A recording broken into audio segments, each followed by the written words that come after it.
one does not simply play Warhammer Mechanicus. First, one must appease the machine spirit of the PC. To do so, all organic, filthy matter must be removed. Glory to the Omnissiah, the source of all knowledge. Let his circuits flow through our minds. Let his algorithms guide our hearts.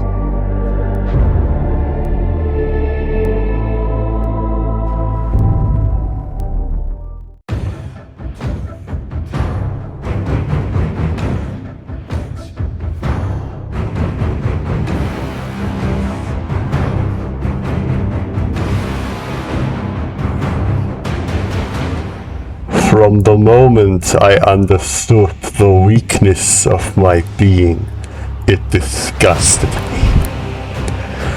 Your kind pray to your thoughts. Mine create them. I replaced who I was with what I wanted to be. Heckle me and strike me all you want.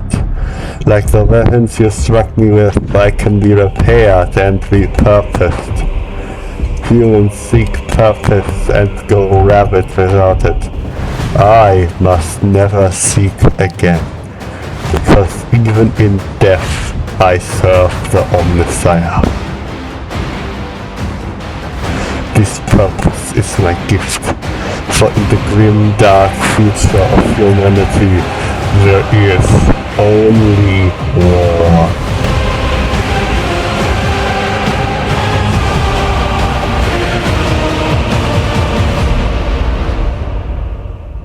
Yep. Hello everybody and welcome to the second day of the Warhammer-A-Thon. This time I decided to play through Warhammer Mechanicus. A interesting choice of a game I decided to get because with Chaos Bane, the game that I played before this, which was absolutely horrible, it was a genre that has always interested me, and it turned out to be one of the worst games I've ever played, if not the worst one. With Mechanicus, however, this is a turn-based 3D game. I have not only never played a turn-based 3D game ever before, but I've also actively avoided them because I just don't think that this genre is for me. Or at least that is what I thought. That is what I thought until I played Warhammer Mechanicus. For the machine is immortal.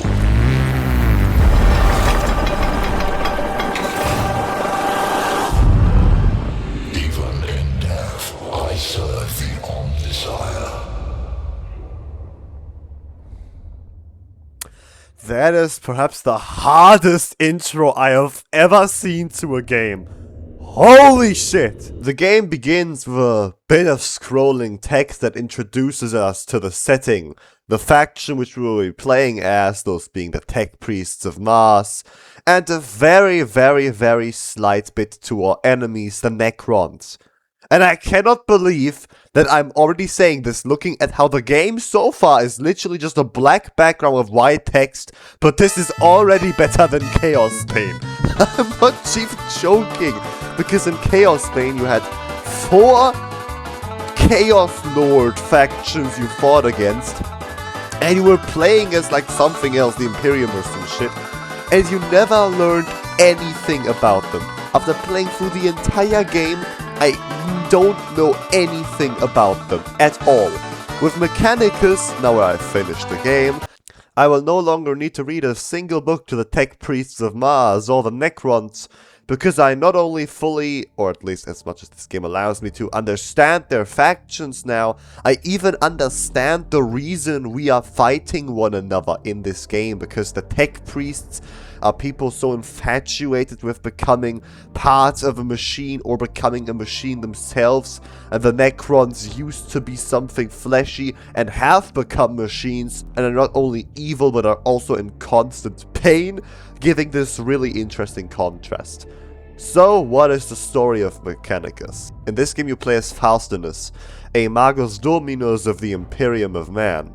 Your ship receives a transmission from what I believe is another Magos Dominus, basically, a leader of the tech priests, and you decide to go check it out, and the transmission leads you to a far away and basically entirely unexplored planet. And when you touch down on it to check the source of the signal, you figure out that this planet is a gigantic tomb for the Necrons. For you can leave a Necron overlord awakens, and now you have a real doozy on your hands. Within a set amount of time, which is what this gorge right here is for, all of the Necrons on the planets will have awoken, and there will be a massive new army that the Imperium will have to deal with, and currently it is not in the best capacity to do so. Thus, you decide that it is up to you and your servitude to the Omnissiah to make sure that the awakening never happens. That is the plot of this game. It is incredibly basic, but it runs with it and it manages to do some really interesting things with it.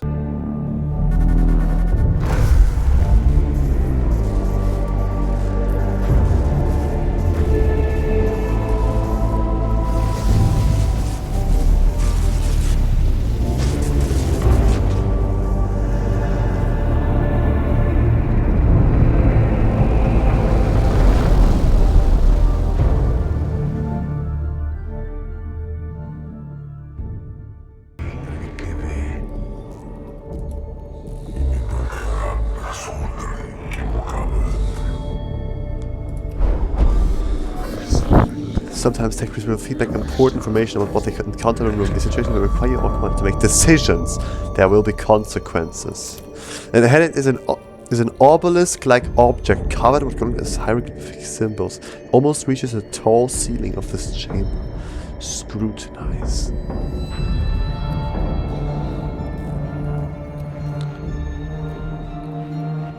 First we should secure it.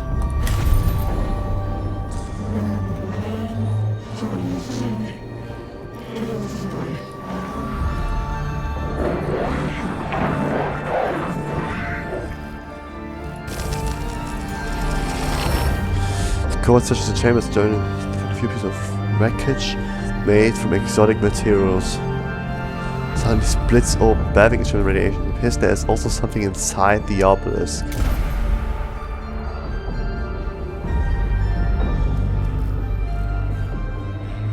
Will I ever get a better view of things? Alright, move on forwards. Oh boy, okay. I'll probably get help on how to combat, right? Kill all enemies.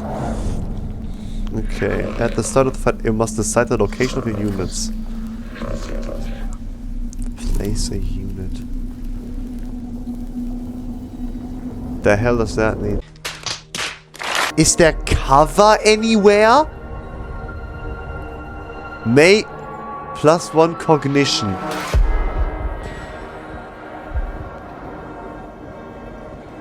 I guess.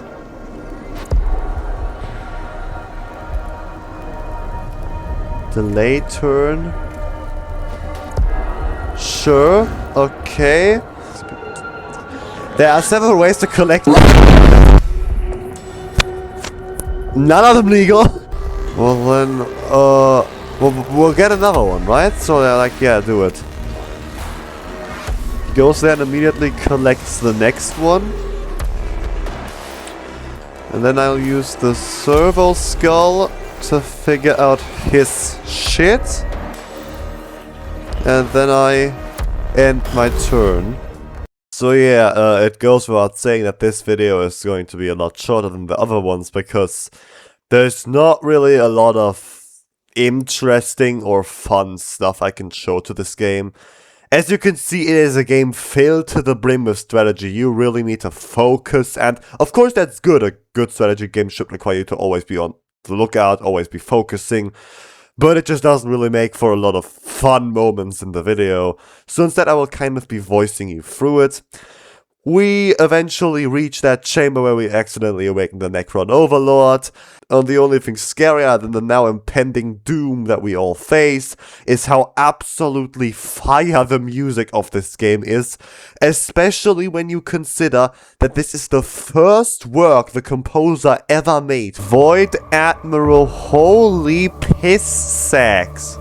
Wonderful camera, by the way. Holy shit, the music though?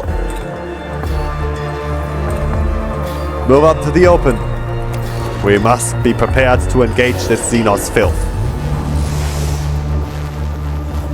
Do we have a clear sight of this target? Absolutely not.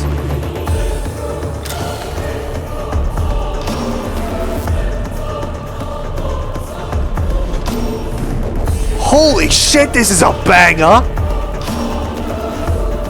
Reveal stats.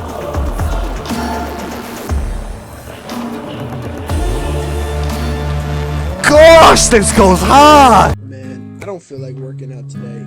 Maybe tomorrow. After we've escaped and we're back in the ship, the tutorial then ends, and we are told about the units we can deploy in battle. One are our tech priests, which are basically entirely customizable units, and there are so many customization options, I can't even get into half of them. You unlock them by doing quests or just finding them in missions. And there are the Skitarii, your support troops, and I will get into them later. The rest of the gameplay is, as you've seen, you deploy into a tomb, you make a variety of choices, which will then prepare you or weaken you for the battle ahead, and then you battle and return to the ship. Every time you finish a mission, the awakening gauge goes up, meaning you will not even see all of this game in one run. You cannot. And you will not be able to do every mission, which means it is going to be up to you to really decide what needs to be done. And your choice is made even harder because all of the members of your ship are asking you to do quests for them and offering you different rewards for it. This is the core gameplay of the game, and gosh, it's fun. You really just feel like this ship captain just trying to hold the crew together. There's Scaevola. She, yes, that's a woman, is the tech acquisitor. She really cares about nothing more in this whole operation than retrieving as much technology and knowledge from the Necrons as possible, so that for future battles to come, they are better prepared and know thy enemy better than ever before. Then there's Videx. He should be the Omnissiah's hype guy because he believes more in the Omnissiah than even the Omnissiah himself. He is hyper-religious and is strongly convinced that the only way to win the battle ahead, which this battle can only be won if we kill the Necron Super Overlord, is to cleanse the entire planet with religious scriptures and chants to weaken the Necrons before we attack their Super Overlord. There's Kepra. She's the commander of the Skitarii that we control, and she just really cares for her units and wants them to be taken care of and actually stand a chance in this battle. Thus she wants to establish combat positions on the planet so that the Imperium, if they actually want to help us, can better help us, that as few men as possible die. Then there's Ro, who's the quartermaster, and really is rather disconnected from the actual battle going on, but no less important because he is in charge of our ship, so he of course wants this ship to be repaired after the damage sustained from the warp travel, and wants it to be fully operational so that we can flee in a worst case scenario. Finally there's Captrix. She is an assassin and is strongly convinced that the only way to properly prepare for the final battle against the Necron Super Overlord is to kill all of us in command. Kill that Void Admiral we already saw, and kill anybody else who is controlling the lesser Necrons and the rest of the army, so that we have as easy of a battle as possible against the Super Overlord. Yes, the characters are just basic stereotypes, but all of them work in connection with one another, because you will see them argue as you make decisions that favor one and go against the other, and it's just really interesting because it's basically like you're a babysitter for a bunch of insane people. And I just love that dynamic. And don't get me wrong, this game truly is amazing. It has really fun gameplay, creative new mechanics, a solid story, banger music, but it is far from perfect. And while I will get into the critiques more later on, one that I just have to give to you right now is that this game is horrible at explaining shit to you. Not everywhere, but in some key points. Like, for example, the customization of your tech priests. You see this skill tree right here? It's the healer skill tree. If you level your priest up in this skill tree, he's gonna be able to heal your team and support them. You know how they describe that to you? Unlike other tech priests, engine seers are found to serve on almost every imperial planet in the galaxy, seeing to the well-being and maintenance of all things mechanical.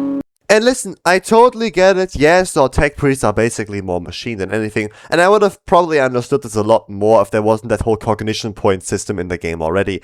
But I understand what they were going at with this.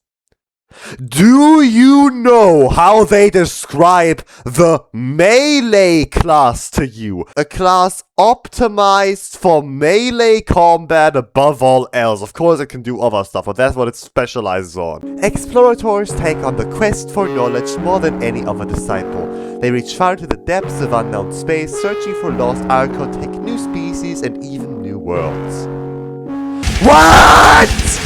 Am I hiring a tech priest, a servant of the Omnissiah, or am I bringing Dora the fucking Explorer to the front lines of an intergalactic war? And this extends to the actual choices you make in the game.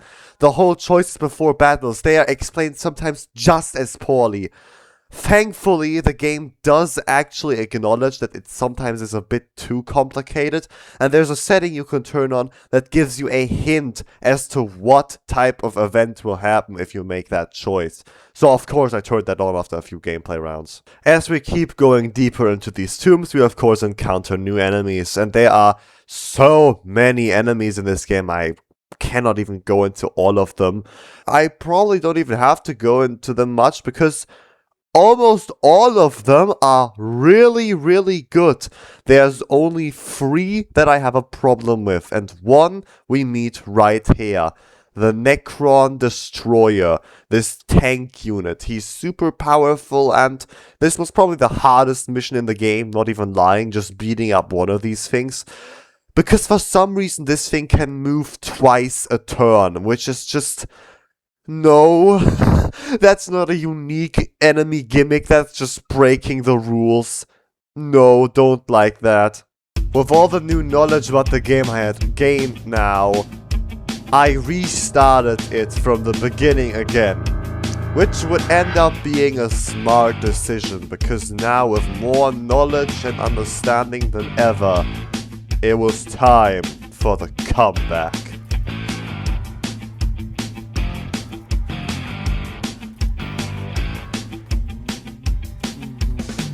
I can't see him. There's a pillar in the way. Oh my fucking lord. What is that?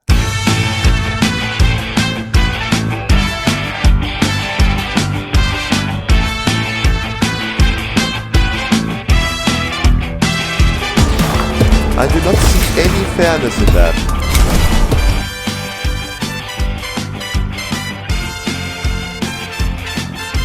Honestly, yeah, come on, let's melee the giant tank. What could go wrong? Boom!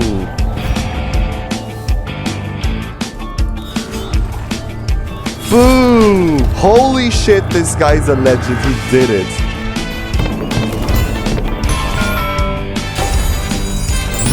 Holy shit. How many tentacles am I getting? I was officially hooked on this game. The gameplay was really fun, the strategy had so many different aspects you had to consider and was so intriguing, choosing which of the people to work for and when was also just really interesting. And while yeah, the locations always looked the same, they would like have moving platforms or turrets that fired at you if you stood in the wrong place. It was all really dynamic and fun. But yeah, as you can see, there's just not a lot to say because I'm so focused. But with that focus, I kept pushing forward.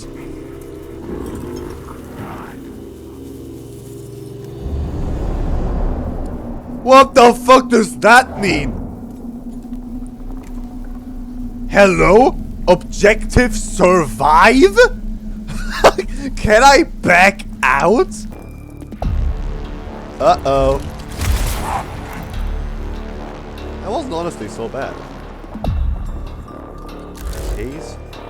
Okay, so they can just... Oh boy.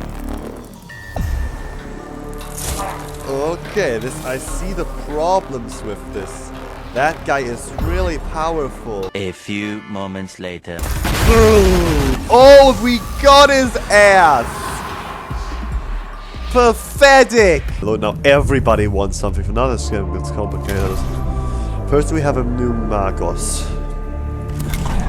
You should become our healer. Leonardo's! Oh my days! Yeah! Can try to do some damage. Boom! Oh my lord, he is goated!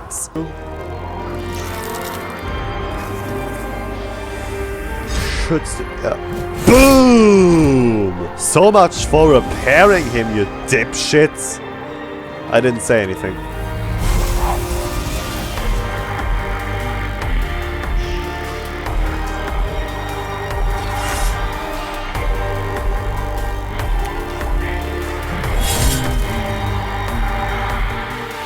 That's those guys all gone. Help him out.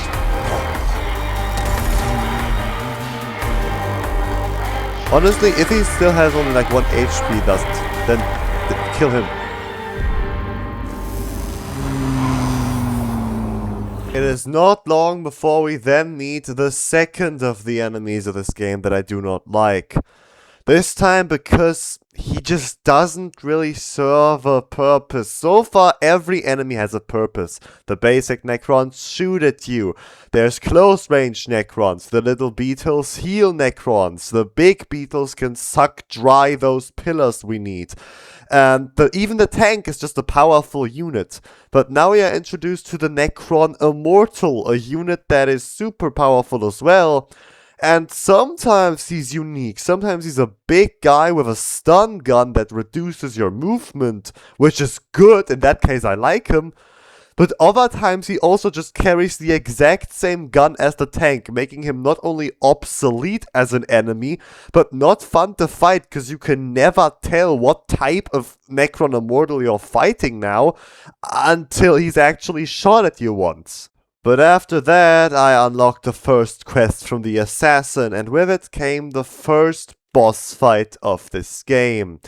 I will go into a big problem I have with bosses later, or when we fight the second one. But this one was really challenging and cool. He is just a big melee guy that can call in units. But he's assisted by these spear Necrons that can switch places with other Necrons. And he can just call in as many as he wants, meaning this is a battle against a rush of time as a Necron army approaches you from all sides. It was really hard and honestly really fun. Use this to destroy him. Boom!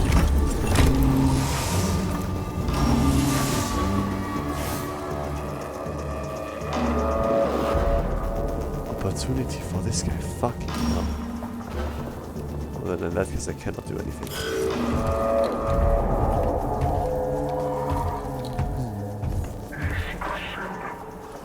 But now we can get close and personal.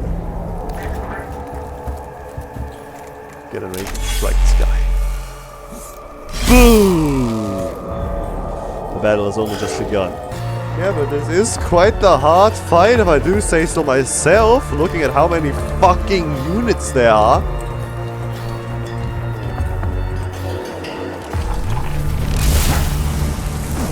What? Why the hell is it 6 damage now? Before it did nothing. You can't heal anybody, right? No, you can't. Well, Omnissiah.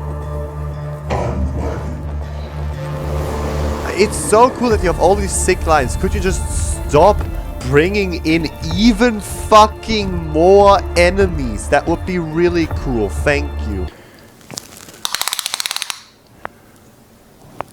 That's quite big. Like, this is so annoying. Just let this skip. It's so long and slow. Uh-oh, goodbye.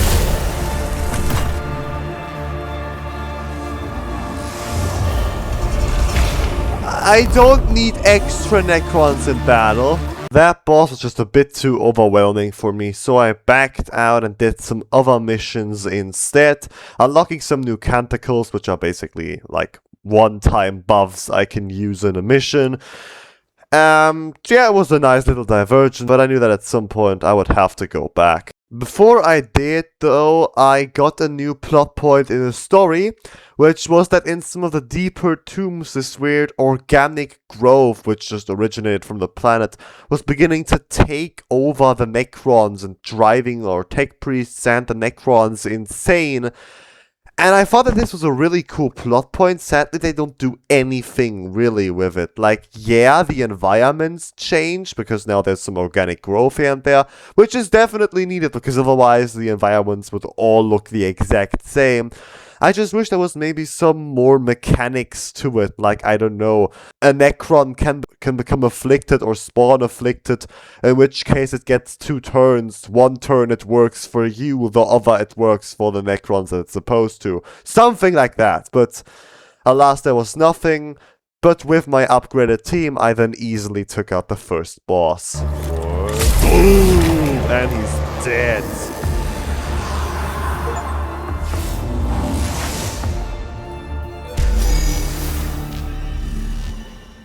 See how hard we shitted him right there? And yeah, I mean, not really sure. There's not a lot, as I said, I can intersect right here because I just played the game and enjoyed it. Not much more to say about that. But damn, it was really enjoyable. Oh, new unit.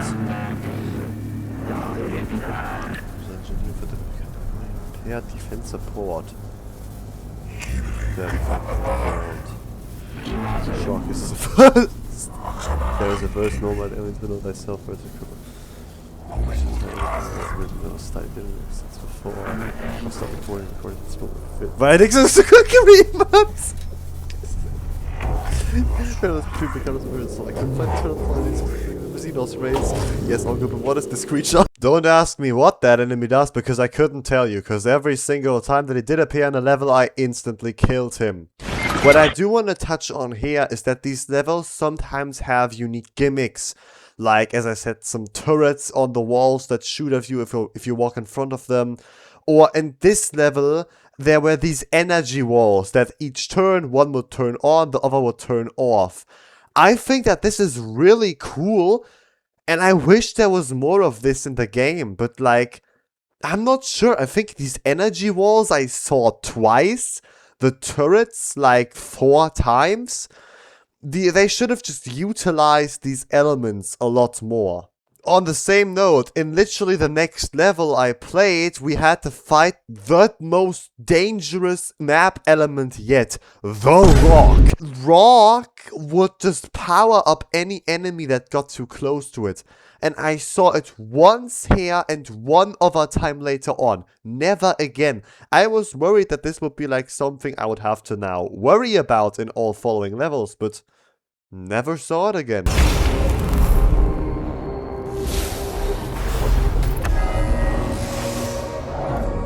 I do not think it up right now. Could this gun hit him? Oh wait, we can't even do that because this guy's too close. 3 to 5.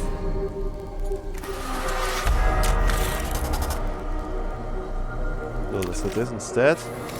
Knock him back by 1.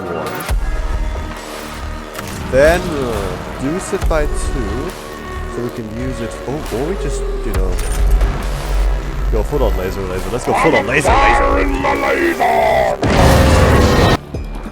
Oh no.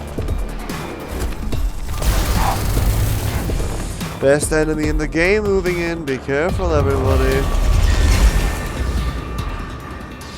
This is gonna take forever, especially with how long this fucking shit takes. Like, what are we waiting for? When am I even playing? Oh, nobody. After that long level, I was itching for the next boss fight, so I of course took him on. It's the guy we met at the very beginning of the game, so I was preparing for something just as challenging as the first boss. Little would I know that the first boss was the hardest boss by 70 kilometers. This game has a problem where all bosses, but exactly one, are literally just regular enemies with a big HP bar. And that would lead to this boss battle looking like this. I like it, cut G.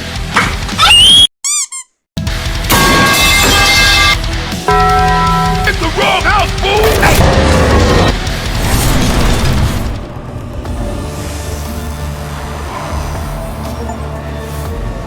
Heyo.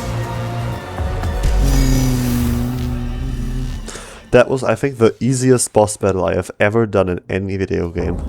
I was not itching for another boss fight after that, and I didn't do one immediately right afterwards, but I have nothing to really show you of the basic gameplay. So the only thing I can show you again is when I did the next boss, which went exactly like the one you just saw.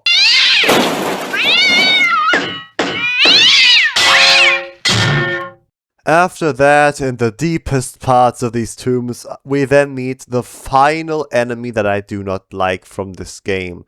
These knights with a shield and a sword. They are super challenging and fun on their own, because once you get them to low health, they become stronger, and every single time you hit them, they get a turn to move and attack you. So you really gotta think about how to deal with these guys. And as I said, I have no problem with them on their own, but they appear in basically every single tomb towards the end of the game, to a point where I just got sick of them so fast. And I know I'm on a bit of a negative streak right now, but holy shit, this game is so slow and boring at times. And I know what you're about to say. This is a strategy game. It's supposed to be slow and tactical. And I know, but this game takes it way too far. You have no way to skip the enemy turns. And the enemy turns can sometimes take as long as this. Just look at this one example clip I have here for you of how long I could not play this game at all and just had to sit in my chair and wait till it was my turn again.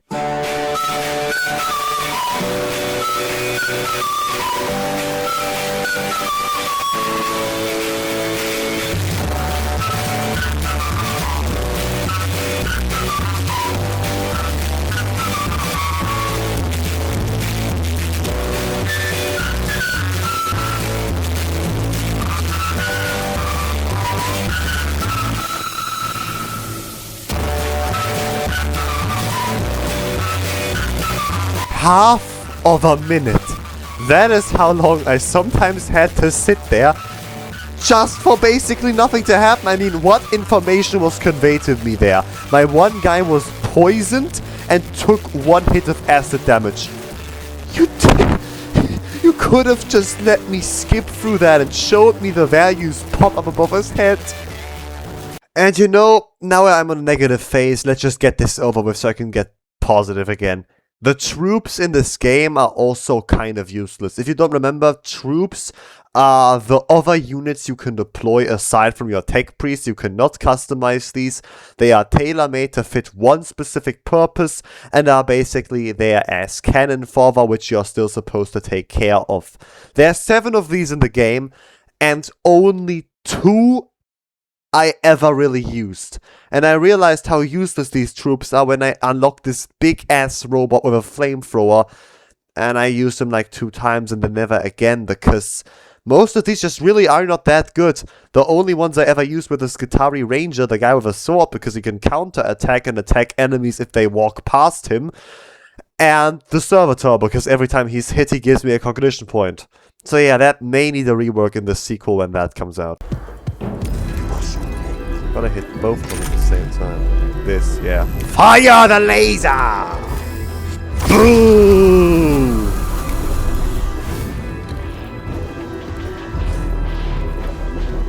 I don't even know what their resistances are. Let's find it out.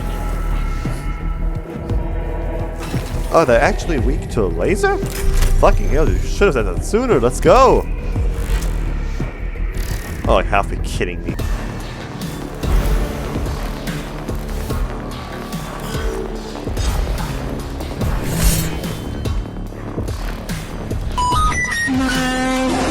So that's crazy though.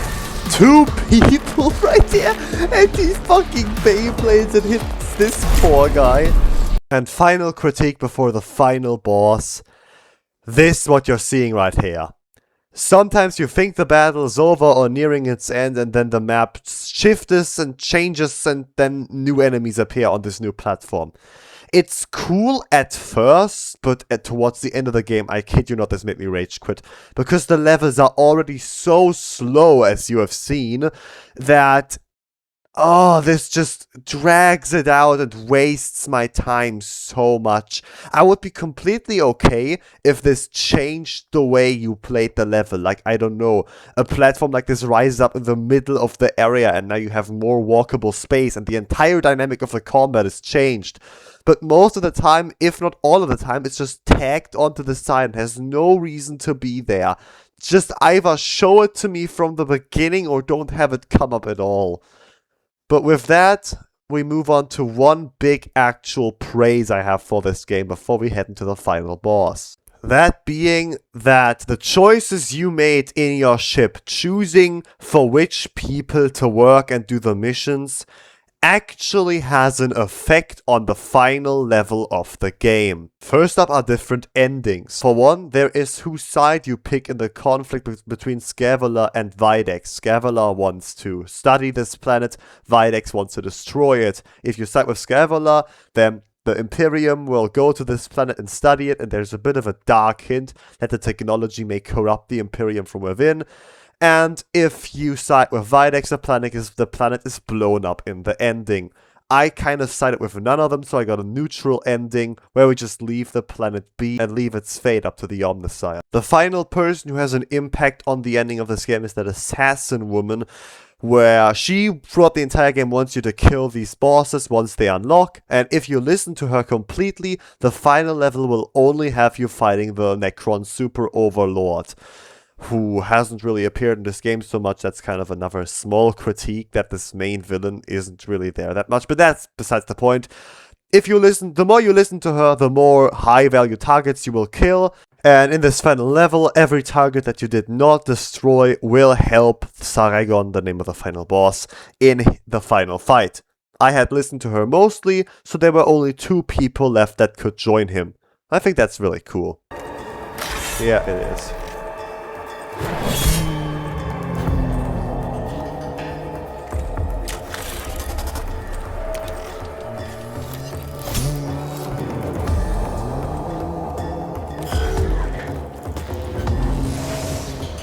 Have to break this.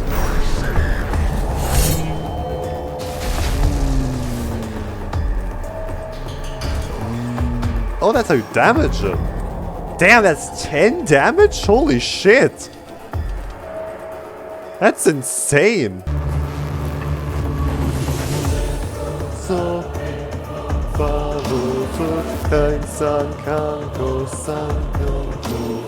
where's the other fucking rocks, man?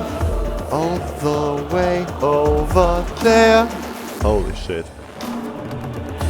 Gonna need to distract him somehow.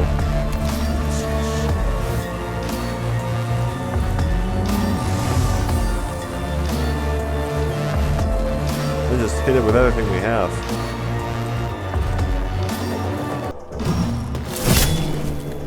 Not even that he can do! Gosh, this guy is kind of pathetic, not gonna lie. almost feel bad for him.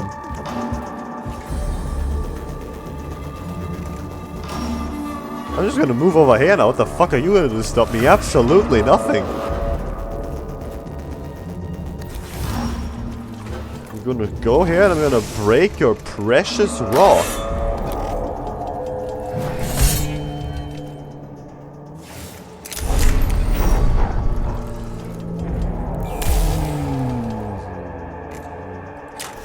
One more. And you have some energy damage to it as well.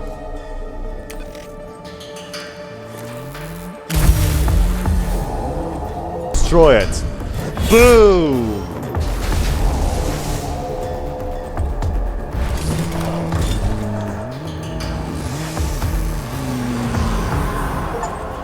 That was the easiest boss I have ever fought. But he was very cool, I will admit that. He was very cool. He just was very easy as well. So yeah, that was the best boss in the game in my opinion, because he has a unique gimmick to him besides just being a normal enemy. The other guy I had to fight could suck my cognition gauge dry, which was cool. But then again, that's just another enemy type of ability, so I beat him up easily. And then it was time for the final boss, and they really did throw everything they could into this guy. 2 turns around, teleportation, AoE attacks, but in the end it did not matter, because in the face of the Omnissiah, all Xenos scum fall the same.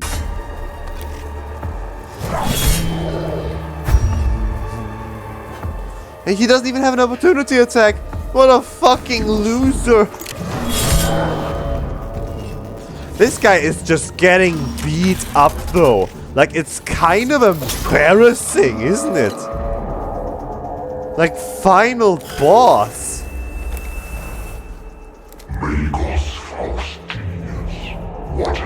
You're on 9 HP. You don't have anything to say.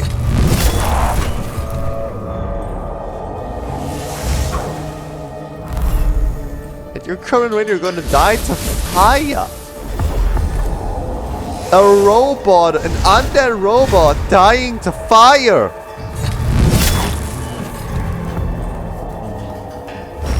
That was the first smart thing you actually did, because now it's gonna cost me a lot more to actually get over to you.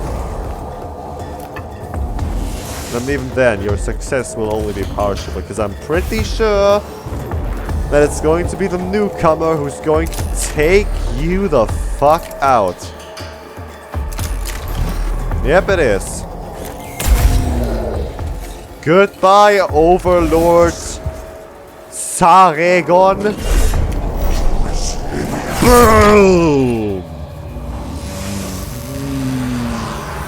And yes, with that, Warhammer Mechanicus comes to an end.